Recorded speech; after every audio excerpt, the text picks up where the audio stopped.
Kubeception.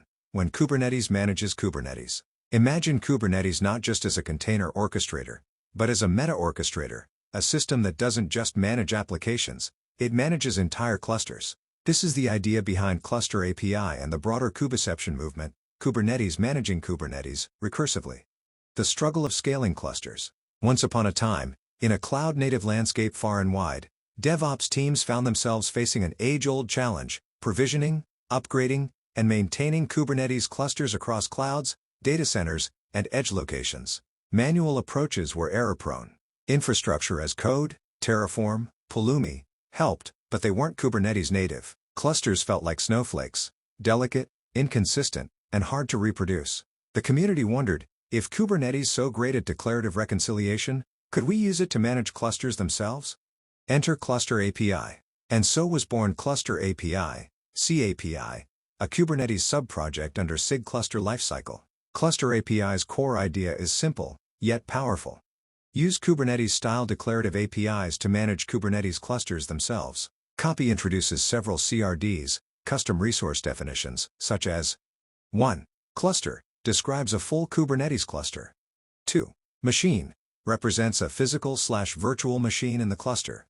3. Machine deployment, like a Kubernetes deployment, but for control plane or worker nodes. 4. Kubedmem control plane defines control plane provisioning using Kubedmem.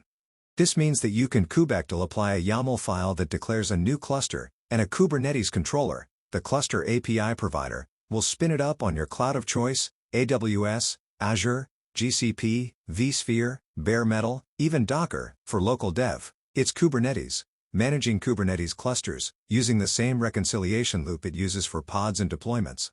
How the magic works. Let's say you're inside a management cluster, a Kubernetes cluster that runs the cluster API controllers, but on. You apply a cluster manifest. 2. API version, cluster.xk8s.io/v1 beta 1. 3. Kind, cluster. 4. Metadata. 5. Name, prod cluster. 6. Spec. 7. Infrastructure ref. 8. API version, infrastructure.cluster.xk8s.io/v1 beta 1. 9. Kind, OS cluster.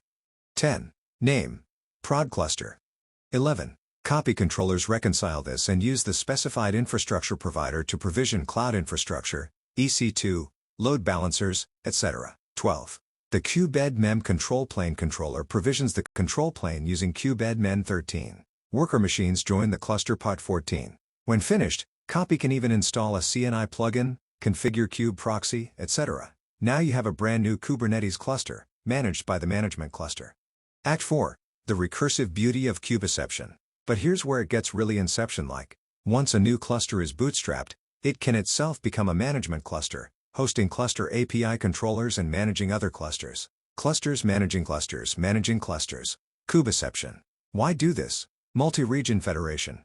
Regional clusters create/own their own children. Ephemeral test clusters. Spin up, test, destroy, all via GitOps.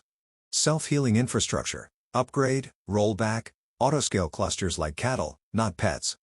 Cluster API versus other Kubeception technologies. Cluster API is the most canonical Kubeception tool, but not the only one.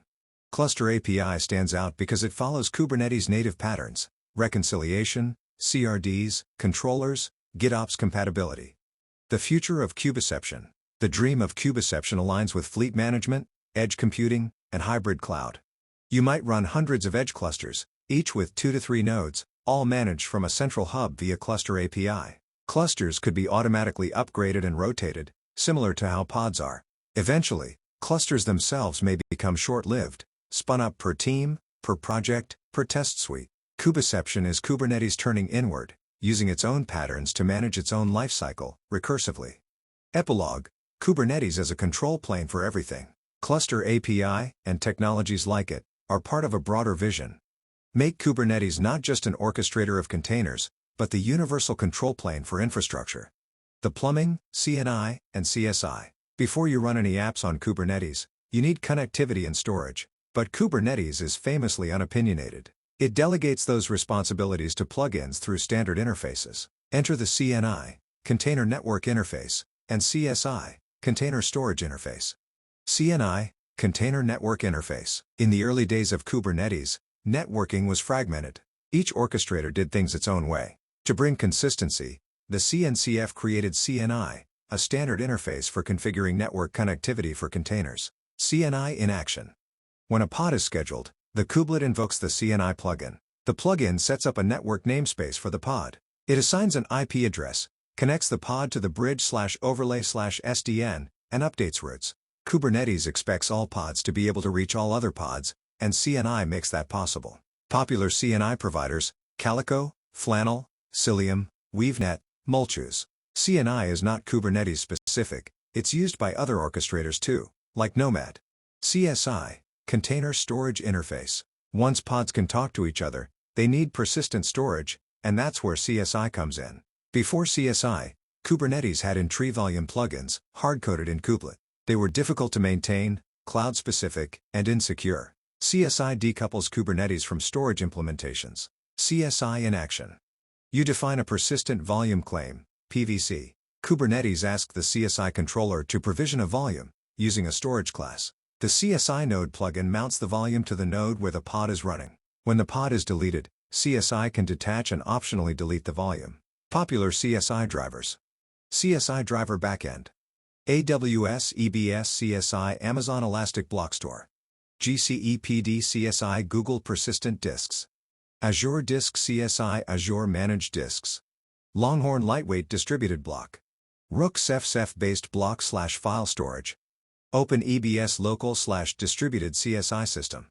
With CSI, you can write your own plugin to expose any block/file storage system to Kubernetes. The brains, Kubernetes operators. Once your pods can talk and store data, the next challenge is managing stateful apps, databases, queues, or anything that needs custom logic beyond YAML files. This is where operators shine. What is a Kubernetes operator? An operator is a controller that encodes operational knowledge of how to install, configure, upgrade, and heal a complex app inside Kubernetes. Think of it as a human SRE's playbook, turned into automated code. It follows the Kubernetes control loop pattern. 1. You create a custom resource, for example, Postgres cluster. 2. The operator watches that CR and takes action, deploys stateful sets, manages users, rotates passwords. 3. The app is reconciled into the desired state, lightbulb emoji, real-world operator examples. Operator manages. Prometheus operator deploys and configures Prometheus, alert manager. Elasticsearch operator deploys S-clusters, handles scaling and backups. Kafka operator, Strimesy, deploys Kafka, Zookeeper, manages topics/users. Postgres operator, Crunchy or Zalando, manages Postgres.